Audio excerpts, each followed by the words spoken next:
Well, at ease, paratroopers, and welcome back to the Enduring Mindset podcast. I'm your host, retired Army Staff Sergeant Kevin Kidder, and today's conversation is one I've thoroughly been looking forward to. Before we begin, this episode is supported by Drake Uplinger, founder of Uplinger Tax Services. Drake is both a CPA and CFP who helps individuals and businesses navigate tax strategy and financial clarity with confidence and precision. You can learn more at uplingerts.taxdome.com. That's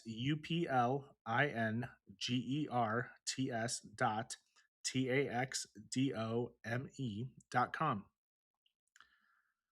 Today's guest is Ryan Pote, former naval aviator, investigator, and author of Blood and Treasure, a book I genuinely loved.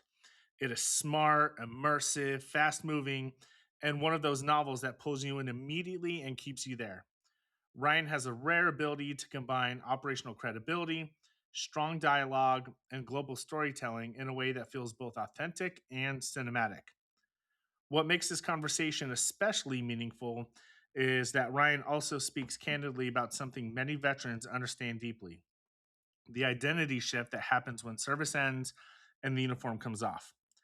We talk about military transition, writing as therapy, faith, purpose, and the journey that led him from aviation and investigations into becoming a published author. We also get into his upcoming novel, Ghost City, which I'm genuinely excited to read. This is a strong conversation with depth, honesty, and a lot of insight. Let's get to it.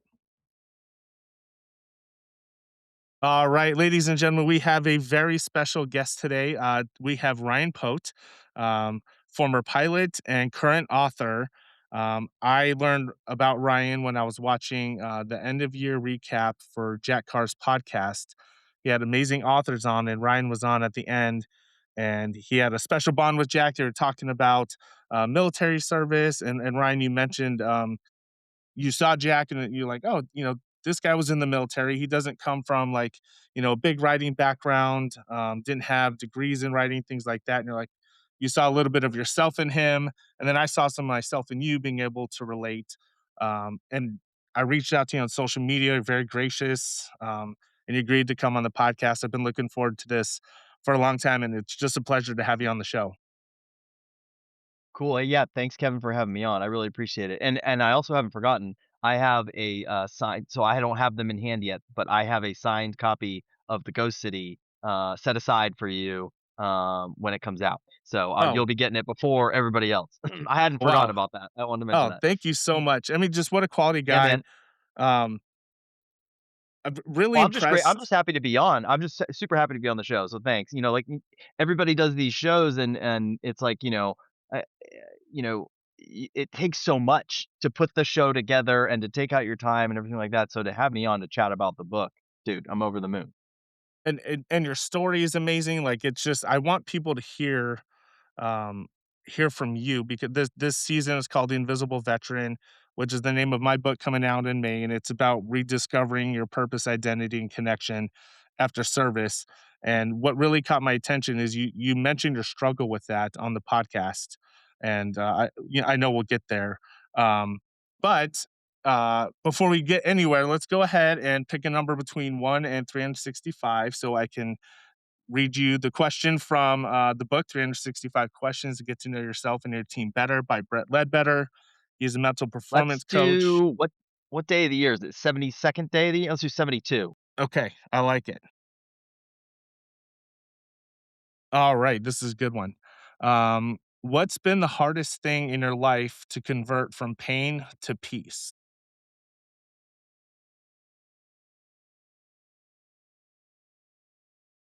This book's good.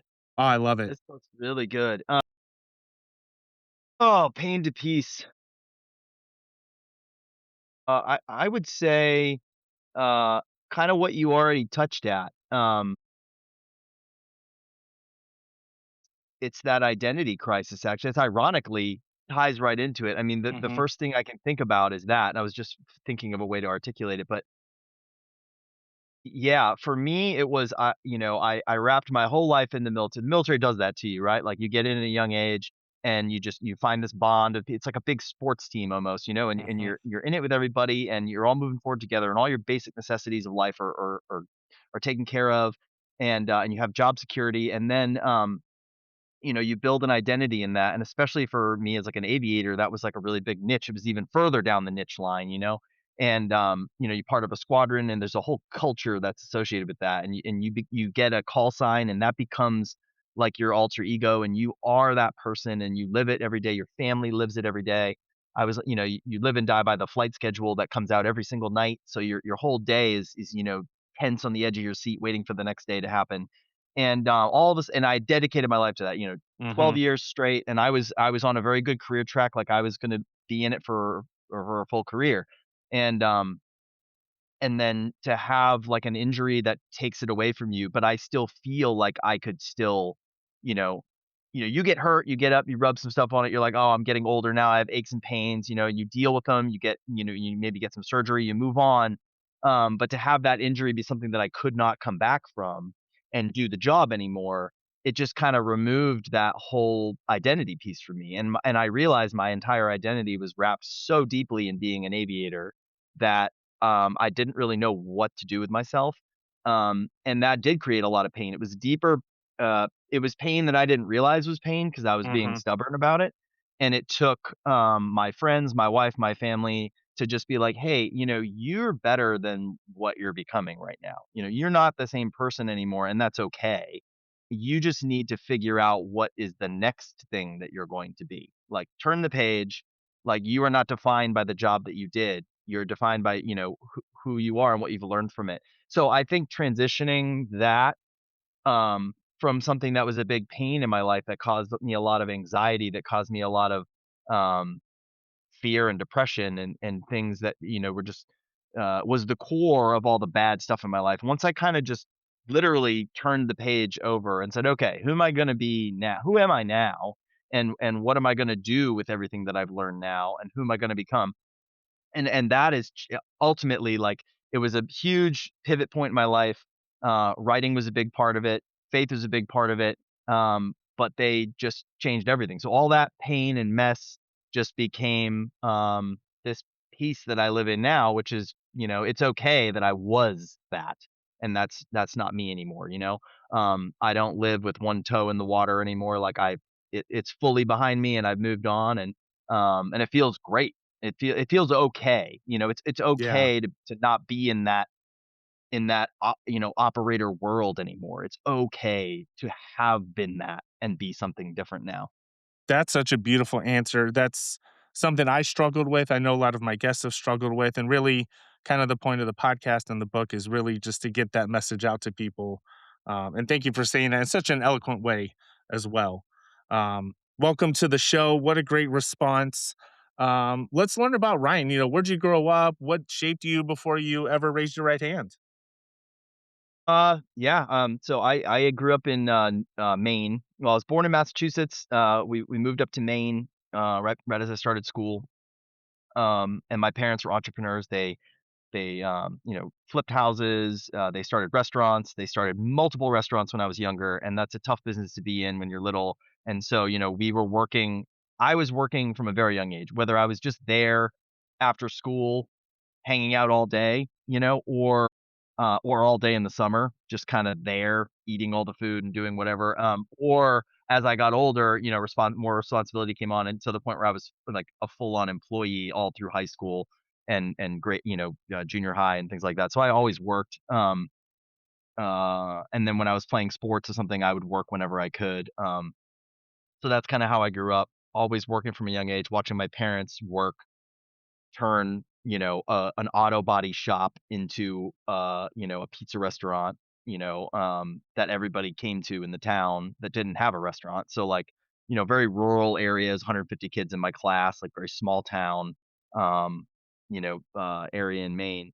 And, I always just wanted to leave, leave Maine because 'cause I'd never been out of it. We were a family that, always worked, always was on the edge, so never went on vacation, anything like that. So when I graduated high school, uh, I originally went to college, like, close to home with my sister in University of Maine, but I just needed to get like, away. I just felt like this urge to do something, like, adventurous or whatever, and in the military was always a big calling. No one in my family was in the military except for, like, my grandfather.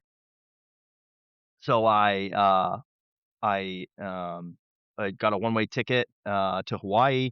My parents really wanted me to go to school, so I applied to University of Hawaii, and I was like, "Okay, well, if I'm gonna, um, have to go to school, I'm gonna go somewhere where I can, like, you know, adventure," right? So, Yeah. I went out there, with just a backpack and a one-way ticket, and I worked, like, 3 different jobs. I became, like, a scuba instructor out there, I surfed a lot, I did a whole bunch of jobs, bartended, played live music, you name it. I just did whatever I could to survive because I just loved being out there and just, and I went to school kind of on the side.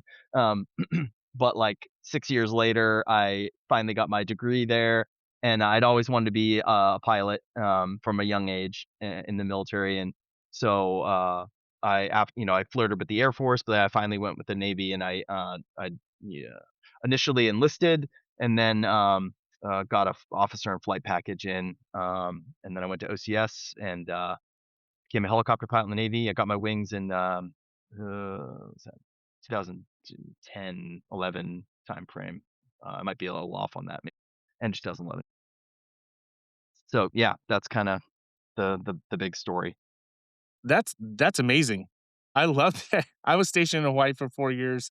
I love that you're Nice. like, "If you're gonna make me go to college, then I'm gonna go somewhere awesome." And then Yeah. I love that you said you went to school part-time and you literally you lived life, you did fun stuff, scuba diving, live music, bartend like, that's a way to do it. I like that.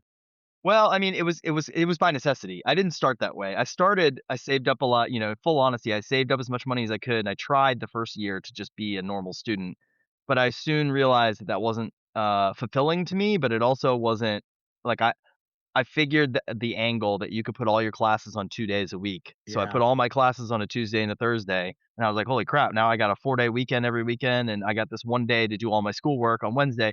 So I just, then I just realized I could work all the time, and I was happier working because that's just how I grew up. I was happier working than I was in school. School was just kinda like what I thought you had to do, and I knew you needed a degree to be a pilot in the Navy, so that was always in the back of my mind, like, I gotta just get something, it didn't matter what it was.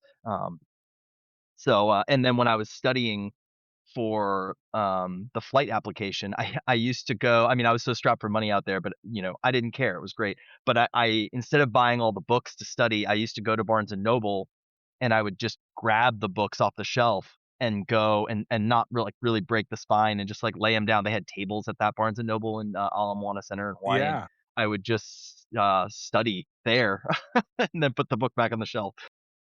I love that. You're so creative, man. Looking back, were there any signs that storytelling or writing would become part of your path? Oh, then no. If you had asked me at any point in my life up until when I became a writer, do I wanna be a writer? I would have said, "Hell no." Like, that was not something that I thought I ever wanted to do. I loved to read fiction, Mhm. loved it, and I always read fiction. But it never even crossed my mind to write. I'd never written anything creatively, but, in retrospect, I feel like my whole life was preparing me for this because even though I wasn't, writing creatively, I was always, like, a big storyteller. I always loved I loved to tell a good story, like, of something that happened to us or whatever, like, I've just always loved it. Um, and I've always, I'm one of those people who likes to, get up and embellish the story and make it fun and, like, for fun, not for any other reason, just to entertain everybody with a good, story. Um so, yeah, I always enjoyed that, and I really love, like, nonfiction reading too, like, I really like the research and the history and stuff. So all that just kinda ties together, to, prepare me for that, and I've also done a lot of different things. You know, my knowledge net is kinda wide, so when you come to writing in the thriller genre, like, I have a good foothold baseline to start from, for writing in this genre. Yeah, I just feel like everything prepared me, for this in retrospect. Okay, I love it, and I'm sure the creativity of being in a restaurant, which is cooking is its own art, but flipping houses and being with parents who were so entrepreneurial, that has to just lubricate those creative wheels inside your brain.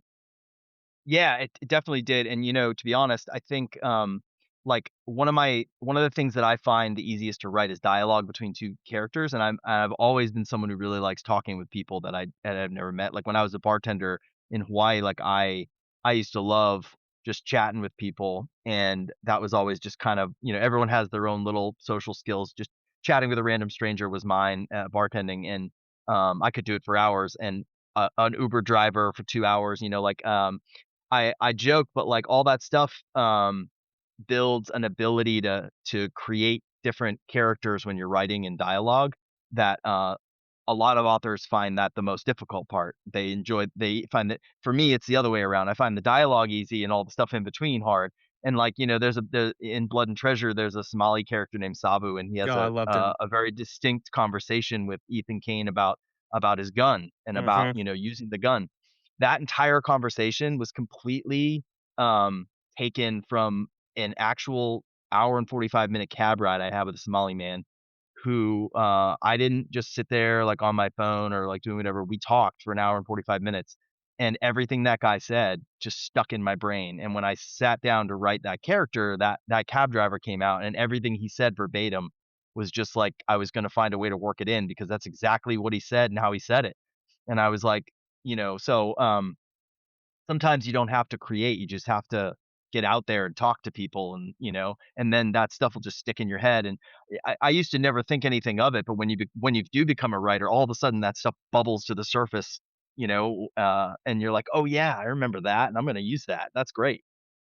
Oh, that's fantastic. I loved that character. He was portrayed so well, and, you are a Thanks. master of dialogue. I'm trying Oh, to do my appreciate it. own fiction books, and I'm the opposite of you. Like, every time I come to a conversation, I'm like, "Okay, here we go. I gotta buckle down and dedicate some time," but everything I can build the environment, I can do that stuff, but dialogue, I'm so bad at it. Yeah, and, like, I learned it wasn't like writing the dialogue came as natural to me. It was I learned, um some techniques that made it click in my head a little bit better. There's a great book called, um, How to Edit Yourself into Print by Rennie Brown. It's a 12th edition, it's a paperback, it's a little $12 book you can get on Amazon. It's like my Bible when it comes to writing, and, it has this whole chapter on dialogue and, talking about how to make no dialogue is gonna sound completely natural in a book because Mhm. by definition, it's not how people talk. But if you can remember that the basics of 2 people talking are, everybody has a reason why they're talking. So my what I wanna get out of the conversation is different than you. So we are already at opposing ends, and if you can remember that, you remember that people interrupt each other. Mhm. People often say something, but they mean something different. People are lying to each other a lot of the times or lying to themselves. Wow. Uh, a lot of times you ask a question, but there's an implied question that you're really asking. So instead of and a lot of times we'll ask each other those questions and you don't answer it. You say something else, Right. or you ignore it, or you ask your own question. So if you just remember that a conversation is like a little battle of wills, then the conversation becomes a lot more dynamic than just 2 people answering this, answering that, answering this, answering that. It becomes something that sounds a lot more real because, you're remembering when you're writing that these 2 people have opposing, goals. And then at later drafts, nothing is perfect on the Right. front. So I'll do a whole draft, which is just getting each character to sound um, unique, and I'll be like, okay, I'll tweak a word here, tweak a word there. And in that same book, to make dialect sound good with a person, you don't change the way the word is spelled, you just change the order of the words Mm. and or remove a connector word. And then, in that language or in that person's vernacular of English, that's how it sounds more realistic. So there's just little tips and tricks you can pick up. So everything is learned. Nothing is truly that natural. It's like you might have a natural ability at it, but it's got to get unlocked by like figuring out that little key. So I highly recommend that book to anyone who's trying to get better at dialogue. Absolutely. No, that's fantastic. What a great share and what tremendous insight. I just love listening to you. I do wanna get if it's okay, I wanna get a little bit more about your military story. Do you mind walking us through your journey from enlistment up to, when you transitioned out? Yeah, that's kinda long. I'll go through it as briefly as possible, but, um, I got, let me see. So I got my wings, and then I went to, HSL 49 is my first squadron. It was the Scorpions out in San Diego, and it was supposed to be a decommissioning squadron with an old, what's called the H-60 Bravo helicopter. And for people who don't know what the Bravo is, it's a Navy version of a Black Hawk, and it's in the movie. It's if you've seen the movie Tears of the Sun, those are the helicopters used in that movie. But its main mission was sub hunting, but, because it was kinda on the way out, it had gotten a long time ago, typecast into the counter narcotics mission because it had a very robust radar, which was unique to that helicopter, and it was very good at finding drug boats. So, it got kinda typecast into this mission, and not all pilots did it, but, so when I showed up, I just, happened to be luck of the draw. There was a detachment going out, and I got picked for it. So I got all the training, and then once you go through all the airborne use of force training and, you become part of the special operations unit for to work with JIADF for, the Coast Guard, you kinda that's all you do. So, um, so I did, 3 deployments, back to back for that and sent off the coast of Central South America, mm, from 2013, 14, 15. Um, just exclusively down there. In 2013 it's to 14 was the hardest year. That was we were the only ship down there. It was right in the beginning of the or like the middle of the sequester. So we were very, very busy. But it was a great crew, and we did a lot. And now it's crazy, like, I joke now. I used to come back and tell stories to, like, my wife or friends or whatever, and nobody everyone's like, "What? We're operating down there? I thought we're only" and I thought, you join the military, we're at war. I thought, I'm going to 5th Fleet, I'm going to the Middle East or whatever, Mhm. but, I ended up going to do this little mission that nobody really knew about, nor did they care about, and it's funny because nowadays, with what's going on now, I Yeah. joke that I used to do counter narcotics before it was cool. But yeah, so I did those, deployments. It was a lot of multinational operations, so I got a lot of experience working with, the NSA, the FBI, the DEA, other countries, and how we work with them, which is a lot in at least then, and in that area of operations, which was very much an afterthought of the US Mm. government. It was kind of the Wild West. So like, we got to operate in a way that not a lot of other people get to operate. You get to hop on a sat phone and just call up your partners in Guatemala and just, make things happen. So, in that respect, like, as an author now, it gave me a ton to work with, going forward, so it's a lot of fun, to have had that knowledge base. But the mission was wild. It was a very satisfying mission. We always wish we could do more. We were always kinda hamstringed at the end, like, we always knew where all the refineries were, where all the drugs were coming from, but we could never really go after it. We had to stop at, seizure point of origin, and we would hand off as much information as we could to other partner nations to go do more stuff, but we could always have done more, and it always felt, um, like, w well, I said it was a satisfying mission, but that part always felt a little unsatisfying in retrospect that, "Oh, we coulda died and almost did a bunch of times, and for what? Because we coulda done so much more." Because they're not just trafficking, narcotics, like, we seized arms, we seized uh, they traffic people, kids, just awful stuff, and, um, so, you know, once you peel back the onion, you realize that these, drug cartels are more than just drug cartels. That's why JIADF, the Joint Interagency Task Force South, changed the name of counter narcotics operations to counter transnational organized crime because Wow. they do everything. They're not drug cartels. They're Mhm. transnational criminal organizations that are trafficking illegal timber. So hey, if you don't care about the drug thing, but you're all about like the rainforest, well, these guys are stripping the rainforest of all the hardwood and selling illegal rosewood, mahogany, teak. I mean, you name it, and they're displacing indigenous tribal groups. They're illegally mining for minerals and oil. Um, it's a whole host of things that most people don't even realize. And then they so anyways, I could talk for a long time about that, but, so I finished that mission, and then I got hurt while I was doing that, and I, consistently tried to get back up. I had a pretty serious, TBI and cervical injury, but I was continuing to fly and deploy, and that just made it worse. So then by the time I finished my 3rd deployment, I was completely grounded. I transferred to Station Search and Rescue at Patuxent River, Maryland, as a search and rescue officer, and I battled being off and on flight status for about 3 years, eventually losing the fight. So I flew Station Search and Rescue here for NASA and for test pilot, Wow. or test evaluation units for the Navy. Um, and then, I got off flight status, and I was getting processed out of the Navy. Um, and then I left. I became a government flight representative, which is a as a for the Navy, and I investigated um, Air Force air development contracts. So basically, when I say investigated air development contracts, it's we give a bunch of money to like Lockheed or Boeing or Mhm. Raytheon or whoever, and there's contract terms, that we give them money to produce a product. So, I was in a niche job with just the right skills to, um, uh, go and investigate, what they were producing, how they were producing it, how they were using the money, and I would basically, be investigating them, on a continuously rolling basis, to ensure that we're getting what we paid for.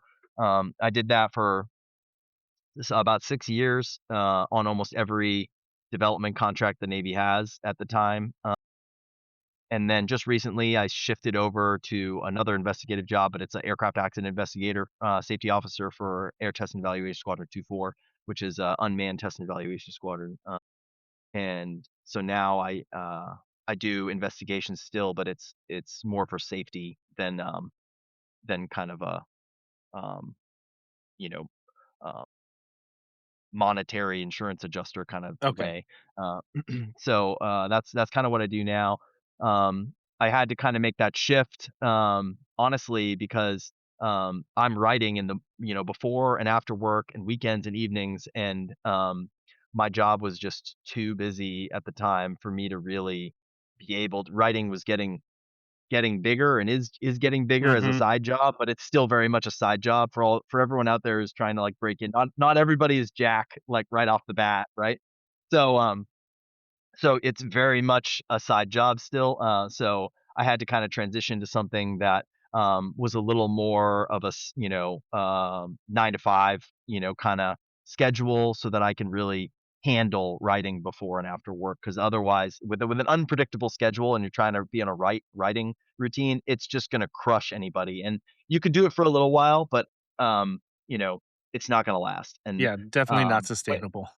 yeah, and before I was published, it was more sustainable because it was my timeline, Right. but now that I'm published and I'm trying to break in deeper, it's you get a lot of opportunities to do different things, and, it wasn't gonna work, so I transitioned over to this job, and, uh, and it's been great, but, yeah, so I had to move the family, and, but they're happy because I used to be stationed here before, so now I'm back, but, yeah, that's kinda the whole thing in a nutshell, but I started writing when I got out of the military. I, was dealing with, PTSD, a lot of those identity issues I talked about. I didn't really know what I was doing. Writing, started as journaling. It was a therapeutic exercise, which was absolutely incredible, and I'd never thought, I when I was first recommended to start journaling, I was just like, "Are you kidding?" Yep. Like, because Typical military reaction. yeah. I mean, I like talking to people, but I hate talking about and I've actually had to develop this one. If you look at my first couple interviews, like, I don't really like talking about myself, but I've understood that, like, I need to open up about this. Like, I'm a writer now, like, this is kinda what I've had to do. So I've learned to just be more open about it. But to be honest, in the beginning, especially when I first got out of the military, I was like, "No," like, I didn't even talk to my wife about this kind of stuff. And, that was a difficult, transition, as well, but the writing was kinda like the tip of the spear. I wrote those journals, and journaling is just fantastic, like, anybody who just you don't even need to become a writer, write books, like, just journaling, and just getting what's in your head out, for some people, that's all you need to do, and you don't need to sit across from somebody and tell them, you can just tell the pad of paper, and so I did that, and I thought it was, amazing, it was super helpful, and I noticed in my day to day, like, you know, for most of us, it's your wives or your close friends who notice, something's different, or like, I've noticed you being this way or that way, and sometimes they notice it before you. And but once you're aware, you have that awareness of yourself, um, it starts to accelerate, and then once it becomes a habit and you start being like, okay, my whole day is going to be centered around this thing because it is what is setting me up for success, and it's changing, it's having ripple effects.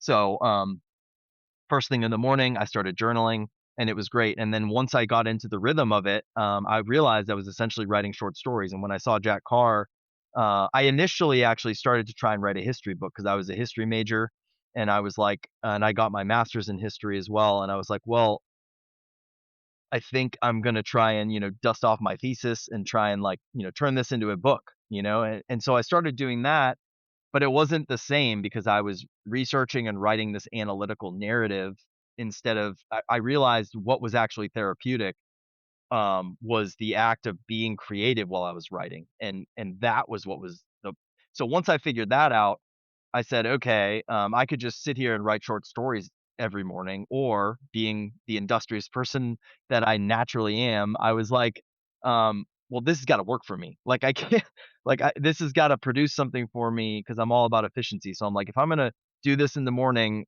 at least it'll be for something." So I was like, after I got inspired to try and write fiction, I learned everything I could about it, masterclass.com, you name it, read a bunch of books, did everything I possibly could. And then I was like, "Okay, I'm gonna come up with a story and write a book." I wrote 2 books in secret, and actually the first one I thought was, like, so bad because I wrote it so fast. I was like, "Oh, shoot, I'm already done?" Like, most people, it takes, like, a year to write a book. I Yeah. was like, "So, this probably sucks," and I threw it out, like, immediately. And, it took a long time for me to realize, like, okay, one of my like, abilities is to write very quickly. So, once I figured that out, that it wasn't like I wasn't doing it wrong, I just needed to hone the skills, and, you know, you always kinda do it wrong in the beginning, that's part of the process, Right. but I still had the ability to get my thoughts on paper much faster than the average person. So, once I kinda, like, honed that ability and focused it and got an actual book done, that wasn't half bad. That just started like, "Okay, I'm gonna start the next one, and the next one, and the next one," and I didn't really care, like, if I was gonna get published, I just kept moving forward. I was like, "Okay, I'll deal with whatever's gonna happen with these in the past." Like, I know that not every I kinda had it in my head that, like, a writer, every writer you hear interviewed had, like, 2 books that didn't get published, and I was like, "Okay, so my first 2 will probably be trash." But, it ended up being 5. Whatever. Oh, that's fantastic. Um, I love how you explained that it was very cathartic, and therapeutic to write. That's how my book came about. My wife was away for business, and, I get sad when she's gone. I love her to death, and, Yeah, I was just kinda yep, in my feels, and I hopped on the laptop and just started banging away my emotions. I did it for 4 days, and the book kinda came together, and, um luckily, I have a publisher who read the manuscript, thought it was a really good start, and they've helped transform it into something I'm proud of. It comes out May 26th, and I'm hoping it makes a positive impact in the veteran beautiful. community. And I did you find that your journaling where you said you were telling felt like you were writing a bunch of small or short stories, but, were they your stories? Yeah, so I was taking, like, a specific the exercise was to take a specific incident, like, like, for instance, like, we had a cockpit fire, and, to write about the goal was for me to try and figure out what was causing, my anxiety and my PTSD, like, reaction. So I was having this stress response, which maybe some people can understand. Like, some people think PTSD, and it's been so stigmatized by Yeah. um, Hollywood that like, "Oh, I'm having, like, this flashback or whatever," and, like, no, no, no. I was a person, I wasn't having any flashbacks, I wasn't having nightmares, I wasn't, and that's probably one of the reasons why I was so anti, like, no, there's nothing wrong with me. Mhm. Like, I didn't go to a combat zone, like, I did these special, narcotics operations, but I wasn't, like, in a war zone, so, like, that stuff is reserved for people who were, like, up close and personal with some really serious stuff, and, like, for me, like, I was just basically, like, on a SWAT team kicking in doors, our version of, like, that, and, so, like, I was like, "No, that's not me, and I'm not having all those things that Hollywood said is PTSD." For me, it manifested in high anxiety, Mhm. all the time, and, so I was a pilot who used to, manage 10 different systems at once, talking to 4 different people at the same time, and I'm not even exaggerating when I say that. We're running the FLIR, flying the aircraft, talking to 3 different, controllers on 3 different radios, and you have weapon systems, and you're managing your altitude, all that stuff, and you're leading your crew, you're leading the mission, um, and so I went from being able to do all of that and text your wife, what time we're going to dinner, at the same time, to, um I couldn't even do more than one thing at a time. Like, I would be sitting doing one thing for work, and one little thing would happen, and in the past, I used to be one little thing like I spilled my coffee, Mhm. something stupid, right? Like, "Oh, whatever," like, wipe it up, like, keep moving. It would derail my entire day. Like, Yeah. I would have one it would feel like I was drowning, and the more things that would pop, I would be incapacitated to the point where we used to call it a helmet fire in flight school. You get so oversaturated with tasks that you literally can't do anything. You just immobilize. That's what was happening to me with like 1 or 2 things. Like, my wife would ask me a question or someone would text me and I would have something going on for work and then something, stupid would happen. Just random examples, but I would all of a sudden feel overwhelmed and I wouldn't be able to multitask at all, and that was seriously degrading my work, Mhm. and my ability to work, and then my relationships, and then I was constantly angry and uptight and from the anxiety, um, and then I started having these problems driving at night, mainly at night. Like, nothing would make sense to me, like intersections, lights, that vertigo feeling like you're going Mhm. backwards. I would get motion sick, like all this stuff, and, it was just totally not like me, and so that stuff just started to really, the sphere was growing over my entire life. So for me, that's how it was manifesting. And so, uh, writing started to kinda combat that and push that back, slowly, and I don't really know what about it did it, but it did, and it started to help me kind of, have a self-awareness and see myself in a different light and accepting the fact that that's, what I had and what I did. Um, but, I think I got myself off track now, I don't even remember where I was going with that, but, I mean, that was so insightful and so helpful. You described a lot of the stuff I've experienced, and I know several of the listeners have experienced. I've had 2 guests come on, both were actually female officers. One was in the Navy, one was in the Army. And it's kind of funny. They both said like they don't feel like veterans because they weren't in a war zone. Um, they didn't deploy, or if they did, the bravado they have. Oh, you were only in Kuwait. Like, okay, enough. Like, yeah, you yeah, wore the yeah, uniform. You're a veteran. I hate that yeah, crap. It drives me nuts. Um, I had the privilege and opportunity to attend the, Joint Personnel Recovery course at Fort Campbell, Kentucky. It was taught by pilots, and most of the attendees were pilots, but I was in the 101st, and, we just come home from Afghanistan, gearing up for another deployment, and the essence of the school was post-Vietnam, they learned that, the POWs telling their story over and over, getting it to where they own the story and the story didn't own them became the way to heal from the trauma. And it yes, sounds like maybe yeah. that kind of Oh, same. yeah, that's what I was talking about, is I didn't really know the cause. Like, some people had an exact incident, they knew exactly what it was. For me, I didn't know exactly what did it, and I was like, was it just so much stress from flying in general? Like, all the different times, can't even count 'em on my hands that we almost bought it. Like, was it all of that combined, or was it one incident? So the exercises were thinking of all the different incidents that were coulda gone bad or were kind of dangerous, and I would expand on those and I would write about them. And when I was talking about them in a group setting, I didn't want to like sit there and talk about where I was and what I did or whatever. And she was like, "Oh, just write about somebody else. Just write what happened and what you experienced about somebody else."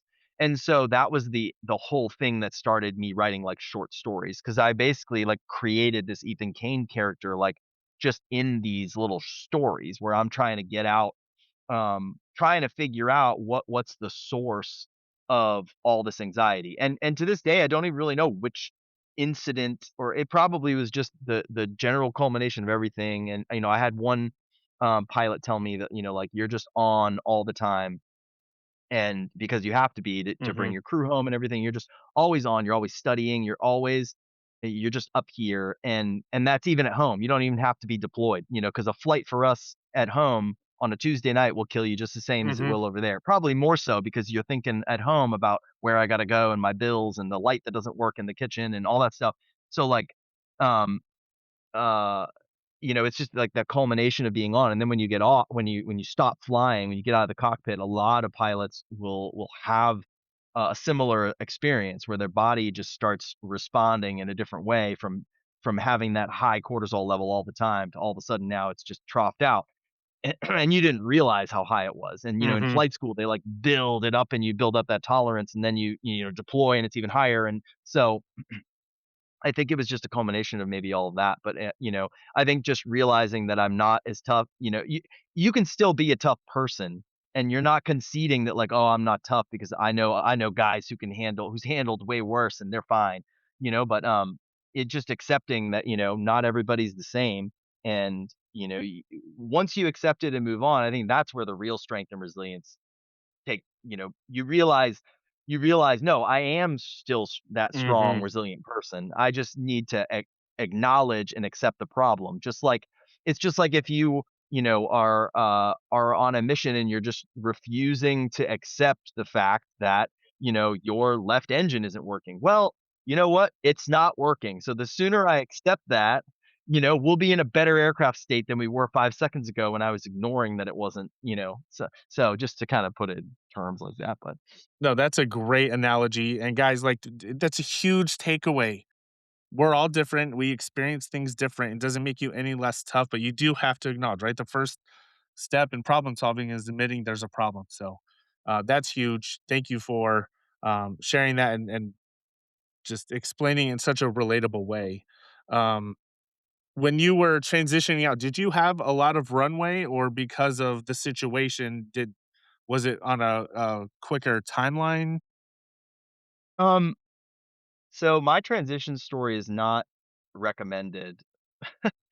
So, I was getting what's called med boarded out, where I was so, I had made rank and I was gonna make the career, but I was not in flying anymore. So they send you to what's called, a medical review board, to determine your ineligibility to fly. And at the end of that board, it's a very long process, and, they basically determined that I was not, medically qualified to carry my wings anymore. Um, so at that point, it's not like they're not gonna take your wings away or something like that. It's not that's called a FNAB board. That's, like, punitive, that's different. This is medical. So now but I was gonna be redesignated. So, as an aviator, that's, like, the job that you're in, so all your career path is kinda in that lane. Once you're swapped out of that, you don't really have a say anymore in what you do, and you're gonna get put in a different area of the Navy, and now your future is kinda uncharted. Um, but for me, my injury was so bad that I was actually not deployable, so I was actually getting what's called med boarded out of the Navy. So they were actually going through this long administrative process to actually, medically discharge me from the military, so it'd be a medical retirement. But the process, so I had already known the outcome. The outcome Okay, was already decided, but the administrative process takes, like, a year and a half. yeah. So I'm stashed at NavAir, for a year and a half doing odd jobs and investigative stuff. So that's where I started doing investigative work. I had worked for JAG when I was up and down off flight status, during that 3-year period as a station search and rescue pilot. I had been attached to JAG a couple times to do some investigations. And the JAG, the officers were always not there. They were always away, and I was tasked to whenever you do an investigation as an officer, if it becomes criminal, you're supposed to stop because that needs to be an actual JAG officer leading Right. it. Well, that happened to me one time, and the JAG officer was gone, and they needed this investigation done, and so I got referred to JAG headquarters, and they sponsored me and led me through this investigation. It turned out to be, like, this huge investigation, and so I did it, and I ironically, anytime you do something good in the military, you just get rewarded with more work. More work. So I got picked, to start doing more of these investigations by JAG, um, criminal ones. So, completely self-taught. So, because they were like, "Boom, here's a Jag man, like, just go." And, so I did 3 of them and kinda made a name for myself, um, with, some people at NavAir. And so then when I ended up getting processed out, I ended up getting stashed over there, and they knew of me from these pretty high profile investigations. So then, I started doing investigative work on aircraft contracts, and so that's kinda how I got kinda into that.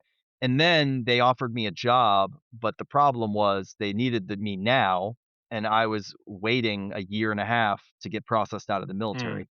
So, I had 2 options. I could wait and hope that there was another job there, and at the time, I didn't know what I was gonna do do because all my job prospects had been flying at that point, 'cause I initially thought they were gonna process me out, but I was still gonna be able to fly for the FAA, but that wasn't the case either. The FAA also denied, my ability to fly, so I was like, "Okay, I'm not gonna be able to do anything."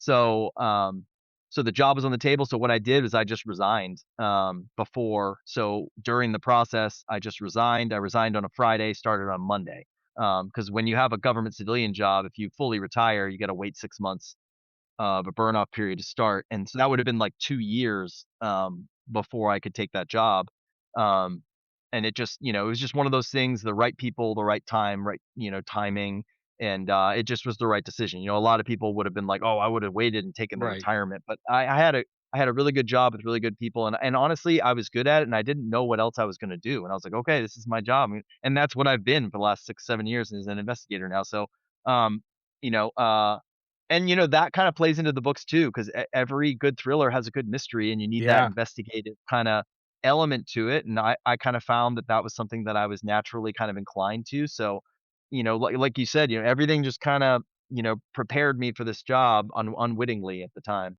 Yeah, I was gonna say, when you mentioned you did the investigations, I was like, "That came through in the book too." Like, there's just so much of you sprinkled through, and I love it, and I can't wait to get into it.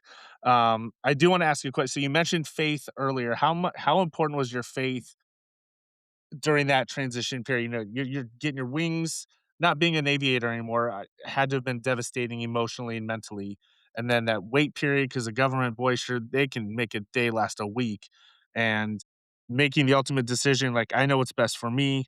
Like, how important was your faith during that, tribulation period? So, excuse me, it's interesting because my journey to writing is also, my testimony to Christ. So I was what you'd call God curious. Okay. I was not a Christian. I was not raised a Christian. I was probably like, borderline between curious and a mocker, to be completely honest, um, for majority of my life. I had attended church here or there. I'd been, like I said, interested. It wasn't until I hit like what I would call like when I found writing and all that stuff, right? Like I was trying to fix myself, and I used writing, and I used a rigorous exercise routine, and I used cold plunges. I used this was back before even cold plunges were, like, a thing, right? Thing, Like, yeah. I was doing I was, vitamin routines, and I was trying to, like, dial in everything, my sleep, like, just to try and be a better, version of myself, and I thought that I had all those things were making me under control, and that I was good, and that I had it under control. And, there was a point in my life when we had a family crisis. We lost everything we owned in a water accident in our house, and, we were having our 2nd child. My wife was 37 weeks pregnant. We had to leave the house that we were renting at the time. We lost all of our stuff. It's a long story, but that's the summary of it. And, I had a 2.5-year-old, as well at the time, and then, stuff was happening with my job, and, it was just everything was falling apart. I had just lost I had gotten an agent, and we went out with, books, and then those books went nowhere, and my agent, dropped me, and it was just this huge, and they were Ethan Kane books, ironically. The everything just fell apart at once, and, um and I realized that all of those things were Band-Aids because I went down a huge spiraling rabbit hole, um, to the point where, I was, about ready to lose everything and myself, and it was awful. And, at the bottom of that pit, um, was Jesus Christ, and he had been calling me my entire life, and I didn't realize it until that moment. And there was a moment very distinctly where I remember realizing it, accepting it, and I prayed for the first time in my life. And from the next day forward, not only have I been 100% fine, like, well, not 100%. It's a journey for everybody. Absolutely. But I found the way out, and I realized that all that stuff was like fake. Uh, it was like it was patchwork, and I was not okay. And what I needed to make me okay was right there. And literally, from the moment that I got saved, um, everything turned around for me. I got through godly people. So a very great friend of mine, Mike Madden, who's a very godly man. He is another big author for Clancy Cussler. He ended up introducing me to a guy who just lost his job as the head editor at Putnam, and he ended up becoming my agent, Mark Giovanni. I met him. We chatted. I gave him one of my books. And the funny thing is, none of the books that got rejected before changed. Nothing changed. It was just, I met somebody, we talked, and then, all those 400 rejections, having an agent, losing an agent, all that stuff, um, it was all just like it never happened because all of a sudden he came on board, and then it was just one thing after another. And it wasn't easy still, but Right. it just started happening.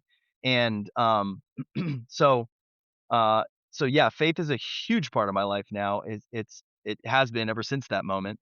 Um, but before then, it wasn't. And actually, with Blood and Treasure, it's really wild because at the time that I wrote it, I hadn't even read the Bible.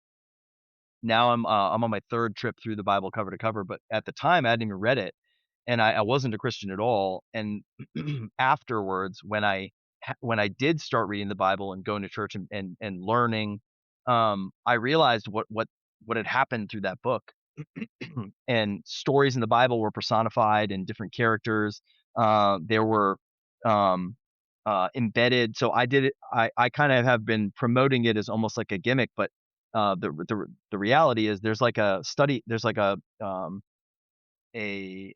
on my website, if you go to book club, there's like a Hmm. little sheet that has this little, treasure hunt through the book, which Yeah. has all these little, verses. So, most people aren't gonna believe me, but I don't care because it's the truth. The second book, I did it intentionally. The first book, I did not. I found out after the fact, all of those verses, I did not intentionally put in the book. So Really. if that doesn't make someone a believer, I don't really know what would. All of those verses correspond to what's going on exactly in the book, and I found out what those verses were because they're just numbers, right? But as Right. I was reading the Bible, I started just making these connections, and I ended up discovering that, and it was almost like my own little treasure hunt. And so, once I figured that out, it was like this whole, it was just wild and off to the races. But yeah, and then even with the Cussler, even with, oh, sorry, I didn't mention it before, but I'll say it on your show. Yeah, I can't please. really say much more about it, but I just signed a contract to be a co-author with the Clive Cussler estate. And what's wild is, I had known Dirk. We knew each other a little bit because I had submitted my second Ethan Kane manuscript to the Adventure Writers competition, which is run by or in conjunction with the Clive Cussler Collectors Society. So I had become a finalist. I went, I met Dirk. He was at my table for dinner. We talked for a couple of hours, and I met Mike Madden there, and I met some of the other co-authors. And I ended up judging for that competition for a couple of years. And once I started becoming a writer, like in the back of my mind, I'm like, man, it would be really cool to write for that group. Absolutely. And so I really wanted to write for them.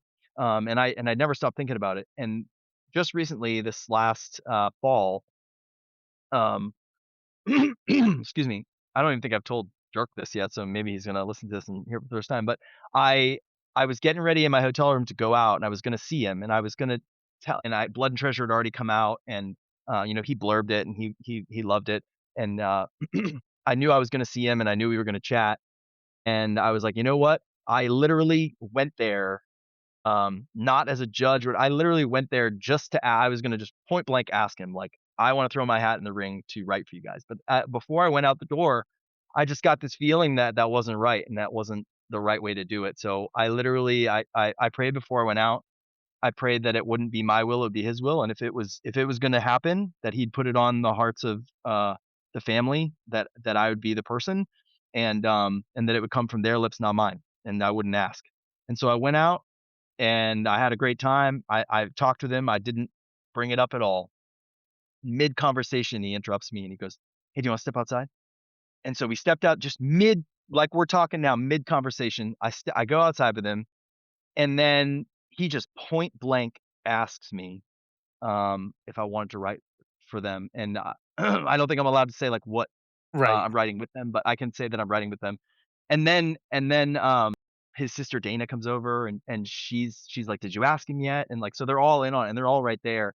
And I'm just like, in my head, I just like, if this stuff doesn't make somebody a believer like, for me, like, it's like that was pretty clear, clear-cut message, and, so anyways, no, faith plays a huge part in my life. It plays a huge part in what I do with this writing, because I feel like, it is a skill that was given to me and that there's some kind of purpose behind it. I don't know what it is, but for right now in this season, there's definitely, a blessing on it, so I'm just kinda yeah. So, I mean, we got real deep on that one, but, I mean, there's a lot of context to it, so I didn't wanna just flippantly say, like, "Yeah, my faith is big in it." No, it's 100% tied to my writing. I love that. I mean, just one, what a beautiful testimony. And if you're someone that's struggling with faith, this is a great example of how it can come to fruition just like that.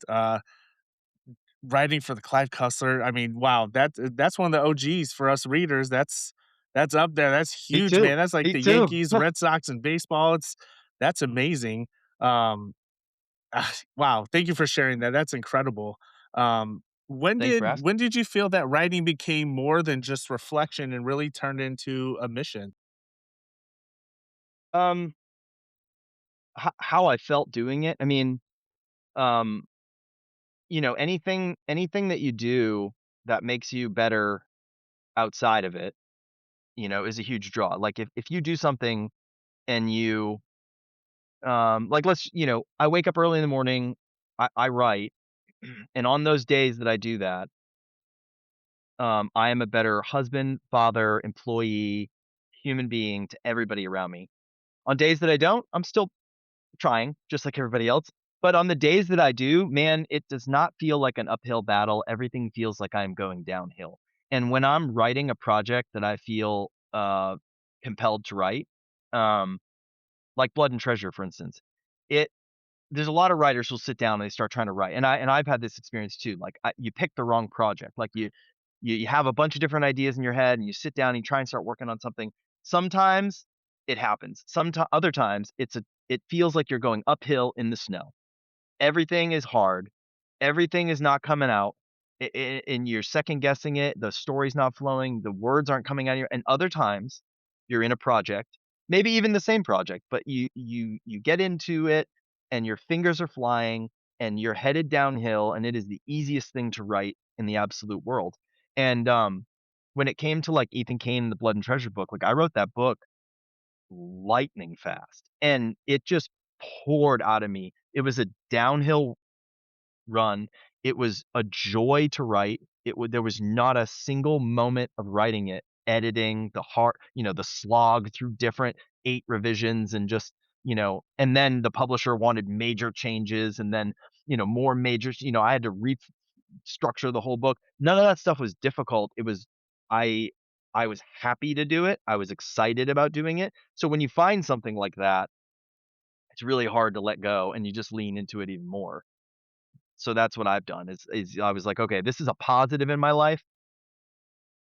I've broken through now. It's a way to it's a way to make income. It's a way to do something that I didn't think I'd be able to do. When I lost flying, I thought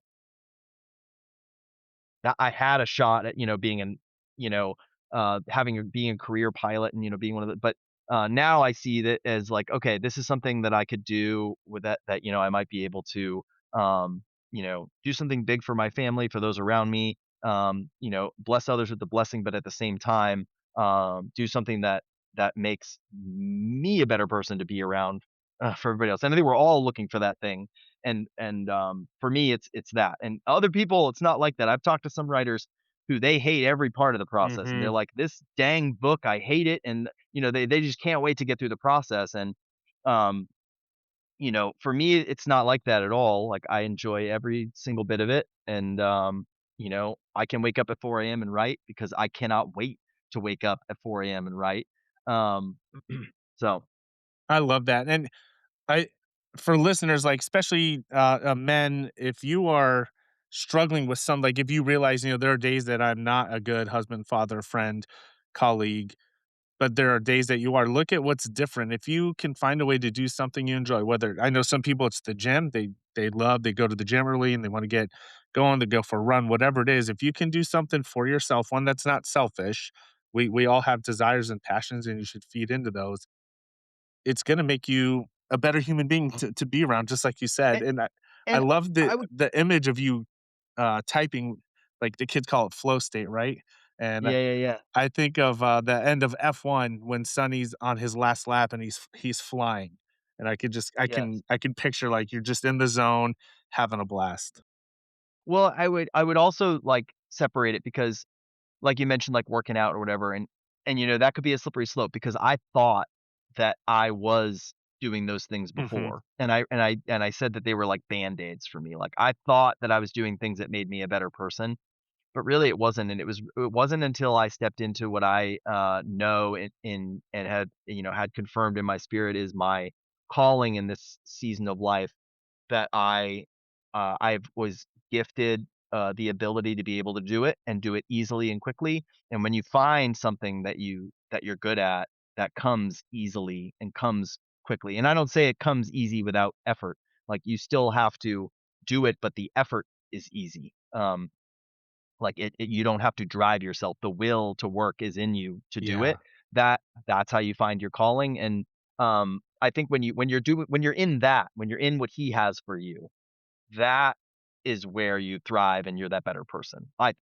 think. So I think, like, it still might be working out, but I feel like those still are kinda like Band-Aids in a way. It's finding what you truly, um, were built to do, you know? Yeah. Yeah, I think you said it way better, than I did. You're a wordsmith. Okay, so let's tell the readers about Blood and Treasure. I want people to read it. Tell what's it all about? Shoot, man. Okay. So it's been a little while. I like to talk about Blood and Treasure like this. So you are thrust right into the prologue in mission control. You're attached to a character who will be in the book for a while, but she's kind of your guide through this. She's um, uh, an audiovisual technician, kind of a low end of the spectrum. They've lost connection with the International Space Station and they can't get it back. They don't know what's going on. They've lost all connection to it, control and video, and they're trying to get it back. And she ends up getting a small video feedback where they see that there's a female astronaut on board who's murdered the entire crew, and then the station blows up. They have no idea why. They don't understand why. And the rest of the book is going to be there's a thread of them trying to figure that out after the fact. And then meanwhile, and the woman's name is an Iranian astronaut named Mojdehati, and so, cut now to the chapter 1, you're off the coast of Mozambique, and you meet up, with the main character, Ethan Kane. He's, kind of in the middle of a project. You're with him right when he's about to recover an object underwater, um, and that he's been paid to recover. And, just as he recovers this object, and some bad people are after him. There's this fiery mass that comes out of the sky, almost takes their boat out, lands in the ocean. He goes to investigate it. He sees it's a Soyuz space capsule, um, and inside is a lone astronaut. She's injured, and the capsule's filling with water and she's drowning. So he rescues her, and you don't know who she, or excuse me, he doesn't know who she is, but you do. She's Mojda Sahadi, the astronaut who killed everybody and martyred the station. And so the two become intertwined in an adventure that spans the globe because the people that are after Ethan for the artifact that he's recovered are also after her. So that kicks off Blood and Treasure. Kind of muddy my way through that, but that's But you kind of did the main great. gist of it.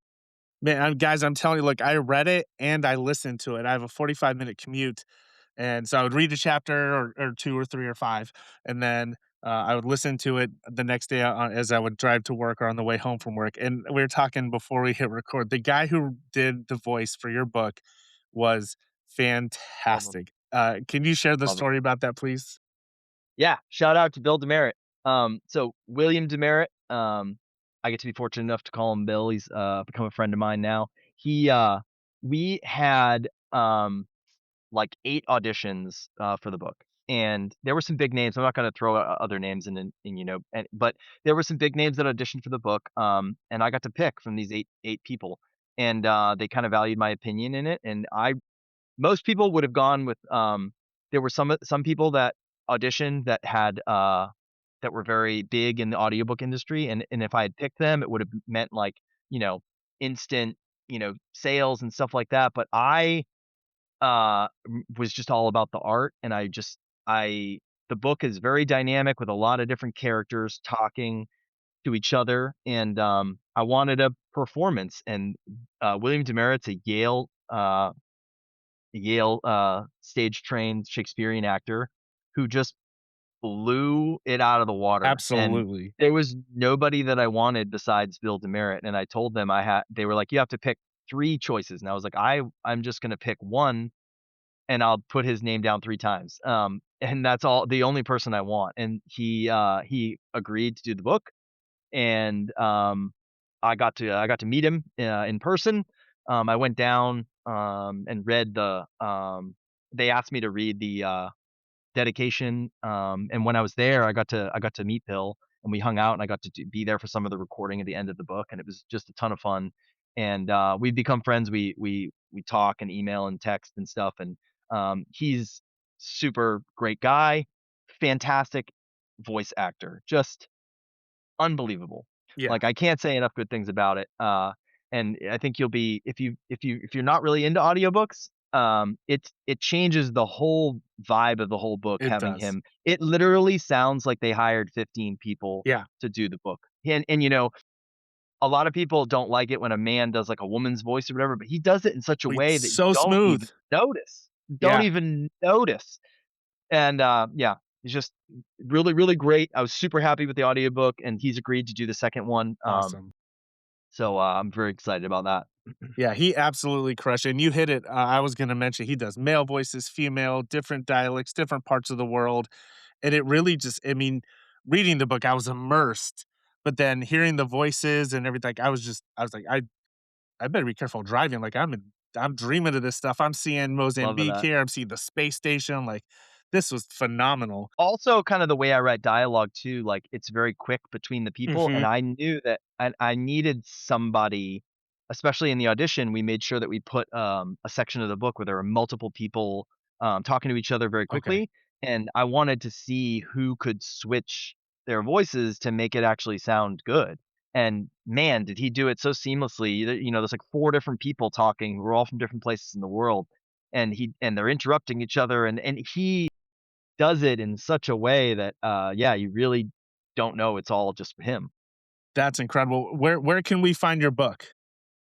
Anywhere books are sold, where that you buy books, I've been told that Barnes& and Noble did not stock it physically in their stores, so you can buy it online there, but, other than that, you can buy it everywhere else. Books A Million, Poison Pen, will probably have some more signed copies of it, because Well, I I'm think I'm going doing that's some right signed down the copies of The street for Ghost me. City. Yeah, yeah, yeah, I'm gonna be there. I believe they're setting it up for this summer. I'm gonna be Okay. there. Um, Well, let oh, me you know the must have date, missed man, it because 'cause I'm too. coming. I went there with Steve Urzani, in this past November. I Okay. was there. So I must have missed you. I didn't really advertise it. I was pretty busy, and I just went down there. I was there with Steve Zaney. We had, Four Branches Bourbon come out and do a tasting. Oh, nice. It was cool, yeah, but I'll be back this summer.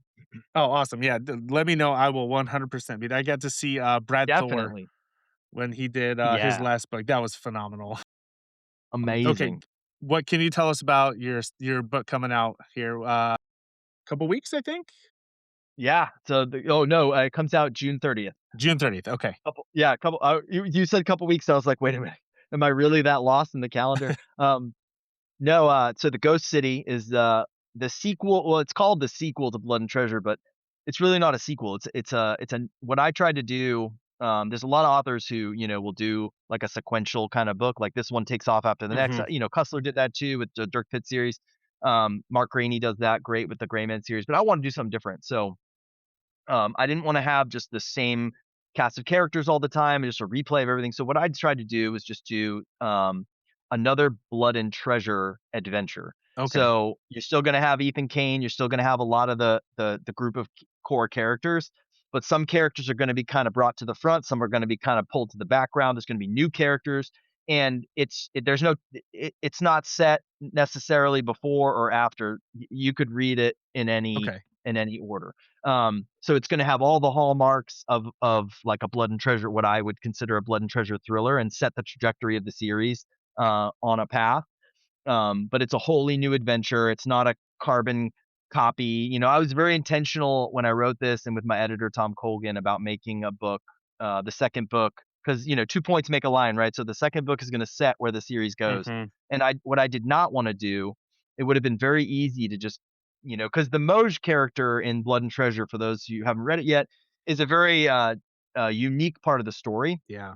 So there are plot elements about the story, but her character is kind of the DNA of that story. Yeah. Um, and it would have been very easy to just say, okay, I'm gonna just do another espionage style adventure with the same kind of thing. And I wanted to do something as far from that as possible. So whereas that Blood and Treasure is more of a gang drama, Ethan Kane at the front, Moshe Zahadi as well. This book is more of an Ethan Kane centric book. You still have a lot of the main characters, and it's still a global adventure. You're gonna get everything that you want, that you love from Blood and Treasure, but I think, people will be pleasantly surprised, in a good way. I love this. I love The Ghost City, so I think everyone's gonna really like it. It opens so kind of a hallmark of the Blood and Treasure series. The prologue of Blood and Treasure opens with the space station blowing up and this, this big international incident, and, that's exactly kinda what you get in The Ghost City. So it opens up in Antarctica, Wow. where you have the McMurdo station chief showing up to a site, where everybody has died, and you find out that there is a giant hole in the ice pack of the Western Antarctic ice sheet, which is miles thick.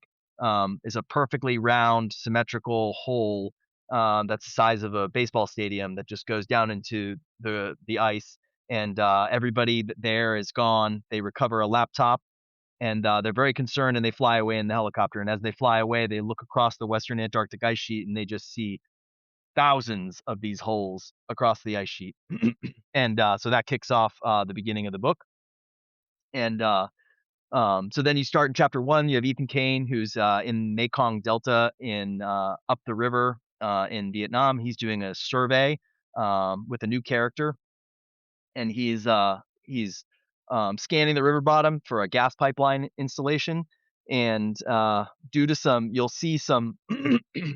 There's a thread that goes back and forth with something else that's going on somewhere else, and evidently the river ends up completely drying up. The entire Mekong Delta ends up completely drying up and diverting through Thailand and Cambodia, causing devastation and havoc and a huge ecological disaster. But when the river dries up 50 feet deep, he ends up on the river bottom with his boat, and they end up discovering something jutting out from the bottom of the river, about 30 feet tall.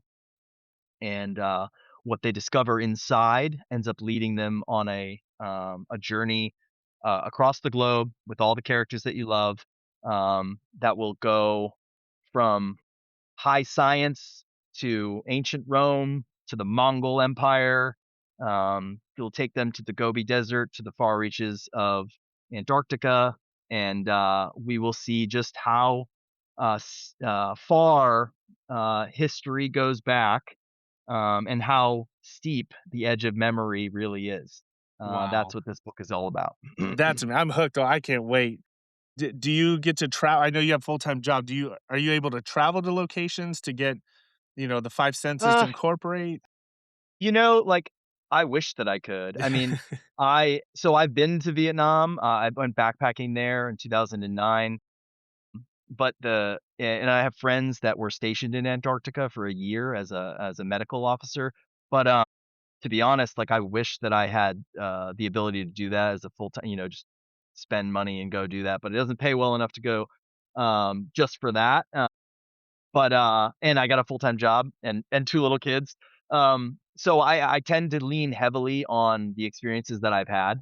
Um, so, and I've had a lot of different varied experiences, and I've been deployed to a lot of different places in the world and traveled myself in my previous life. So I lean on that as much as possible, and then I do a ton of research and reach out to people that I know to fill the gaps. And you don't have to go. There's this stigma, I think, that you have to go somewhere to really Mhm. get the details. And Yeah. I wrote Blood and Treasure. I'd never been to Mozambique, and I'd never been to Ethiopia. Um, and but I'd been to desert areas Mhm. before, and I'd been to arid kind of environments in South America that are very similar. And Ethiopia is very similar to like Red Rocks, Nevada, in terms of the topography and stuff. So I like took what I kind of had and did a ton of research, and then these days you can go on YouTube and you can find somebody who will take you 16 hours on Mhm. foot with a POV camera through their entire day, walking through Mumbai, like the streets of Mumbai and whatever. You can learn a ton that way, and then, make a few phone calls to some people. So I do the best that I can, and I think the real challenge is I just lean more heavily on, um, on my writing craft to make sure that you are immersed in the story and that you believe what I'm telling you. And I do my research to get everything as good as I can, but at the end of the day, it's fiction and it's fun. If I have to kinda knit a couple things together with fiction, as long as it serves a story and it's as close as I could get it, and you feel it, then I'll go with it. Yeah, and you certainly do. I mean, you are a master at it. Like I was saying, Thank sometimes you. I'd be driving like, "Oh, man, I need to pay attention, but I just wanna be in this world." Thank you so much. What feedback from readers or veterans has stuck with you the most so far? Feedback. I think the most feedback that I've had that's been good, so they really were trying to market and push the book as a man's, military thriller, but I've gotten more feedback from female readers of all ages, young female readers, old female readers, just all female readers in general, who have read the book really, really like it. And so I've been kind of vindicated by that because my wife's my first reader. Like I heavily lean on her. I try and write female characters very strongly, and Yeah. not stereotype them and make them very unique. And I also try and explain everything like I was explaining, being career military. I would often come home and have to explain some targeting system that we used or whatever to, like, my wife, because 'cause she'd have questions. And it's not that, like, I'm dumbing it down, it's Right. just that she doesn't speak the language we do, so I would have to find ways to explain. So I tried to carry that into the book as much as possible. Like, okay, let me try and just write everything like I'm trying to explain it to my sister or someone that, or my brother who not in the military at all. And so the feedback has been really positive, from, you know, who the publisher didn't think was the intended audience, but who I always knew was part of the intended audience. So, all readers have enjoyed it, no matter, sex, demographic, age. Um, so, trying to get that word out, and word of mouth is the biggest thing, Yeah. so I've been pleasantly surprised by the female reader feedback. That's awesome. This has been a great conversation, man. I could talk to you for hours. Um, Same, brother. This is fun. I like to close with some questions on legacy. Is there anything you hope your readers take away from your writing? I mean, just, if a reader can pick up the book and and close it and just say like, "That was fun," and just be like, "That was fun." Like, I got my money's worth. Like when you go to a movie, when you walk out of the movie theater, you had a good time. you feel good about the movie, the money you just spent, you wanna tell someone, you wanna talk about it.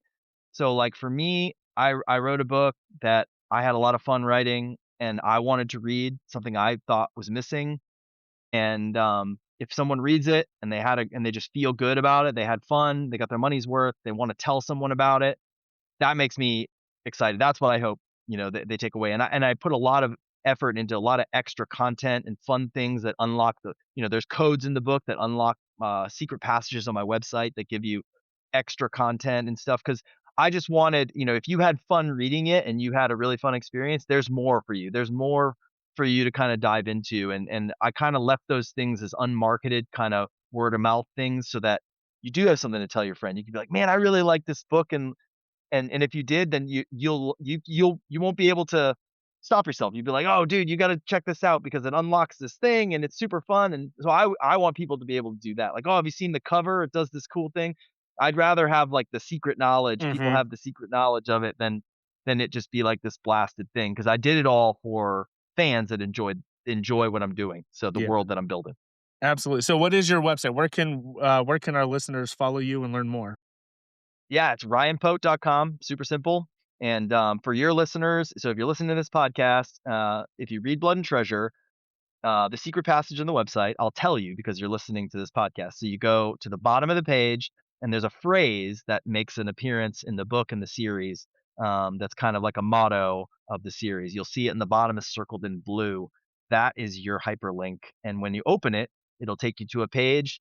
It'll be a computer that has a locked screen. It's Ethan Kane's computer. And if you read Blood and Treasure, you'll know in the first couple chapters exactly what his password is. Type in that password, and you'll get a bunch of extra awesome content, including an extended prologue ebook that's totally free. I also put up some new stuff, which people might not know. It's actually an entire book. It's the first manuscript I ever wrote for Ethan Kane. And so, if people really want to know Ethan Kane's past and everything like that, it's called Burning Water. It's the whole ebook. I put it up there with a professional cover and everything. Um, I was gonna save it and publish it, but I figured I would just give it out for free to people who really wanted to. Getting a lot of questions about Ethan Kane's backstory and stuff, and Mhm. there's stuff about a character. There's a dream that he has in Blood and Treasure about this character Vela, and there's this whole thing about his past and Project Balboa. You'll learn a lot about that stuff in that book. So if you're interested, that's for free for you guys as well. There's also some other fun content on there. So that's for everybody to just have fun with. Dude, that's aw I know what I'm doing today. Cool, man. What would you say to a service member, that is getting ready to transition from the military to that next season of life? What advice would you give them? No matter what you're scared of, it's better on the other side. It's better on the other side, and, um, you might miss some things about it, but once you get settled back into normal life, it's much better. It's not that it was bad, it's just this is normal life, and you realize how disconnected you were from normal life when you were on that other side. And so, like, people who are so afraid of it, you have nothing to be afraid of. You're gonna be a normal human being again, and you're gonna become part of regular society again, just like that, and, you'll wear your service with like a badge of honor, but you'll become something new, and that's totally fine. That's awesome. What a wonderful way to put that, and, we can doomsday stuff as former military members, and to hear a positive spin on it is really refreshing. My last question always revolves around legacy, and, unfortunately, our time will come. What do you want your legacy to be? What do you want, to leave people with? I mean, to be honest, I don't really wanna leave anybody with anything. Like, the only people that I care about, are, when I cross over to the other side, I wanna stand before God and have him tell me, um, call me good and faithful servant, you know? And and then my kids, like, if my kids can remember that I, was never too busy for them, or they know why I was doing all this stuff to leave something for them, um, then I've succeeded. So, if I become old and my kids still wanna hang out with me, that's a win. So that's really all I care about. I love it. We're batting 1,000. Nobody said leaving money, cars, houses, titles, anything like that. It's making a positive impact in the life of others. And I'm so glad to hear it again. It was I knew that was going to be the answer. Ryan, what an Yeah, I'm just amazing conversation. blessed to be Thank able you. to keep writing. Oh, yeah, man, it's just super fun, super fun, and, I got your address and, yeah, so I get those books, like, a month out, so I'll be able to send you one ahead of time. Awesome. Thank you so much for coming on the show, man. This was a treat. Oh, yeah, it was super fun, man, anytime. It was a blast. Wow. That was awesome. Thank you, Ryan, for coming on, for taking time out of your busy schedule to be here. Ladies and gentlemen, that was Ryan Pote, and I hope that conversation gave you something to think about. What I appreciated most about Ryan is that he didn't just talk about writing or success, he talked about identity, transition, faith, purpose, and what it looks like to rebuild when a major chapter of your life closes. That matters, especially for veterans and high performers who are trying to figure out who they are after the role, the title, or when that uniform comes off. I also want to say this clearly. I loved Blood and Treasure, and I am so excited for Ghost City. Ryan is the real deal, and I think he is building something special. Thank you again to Drake Uplinger, founder of Uplinger Tax Services, for supporting this episode. Drake is a CPA and CFP, helping individuals and businesses navigate tax strategy and financial clarity. You can find him at uplingerts.taxdome.com. If something in this episode resonated with you, you're not alone. Transition is hard, identity shifts are hard, healing is hard, but none of that has to be done in isolation. Reach out, make sure whoever you're reaching out to is a fountain, someone that pours into you, that they're not a drain. Initiate or have that tough conversation, take the first step, be the leader in your own life. If you found value in today's episode, please consider sharing it with a friend, leaving a review, or sending it to another veteran or leader who might need to hear this message. You can find us on Instagram, Facebook, Threads, X, YouTube, and Amazon Music at enduring underscore mindset underscore enterprise. Check us out at www.enduringmindsetenterprise.com. You can find out more about the business, the book, and our new nonprofit arm, the Enduring Mindset Foundation. This has been the Enduring Mindset Podcast, reminding you that your past may shape you, but it does not have to define you. Until next time, onward, forward, fall out.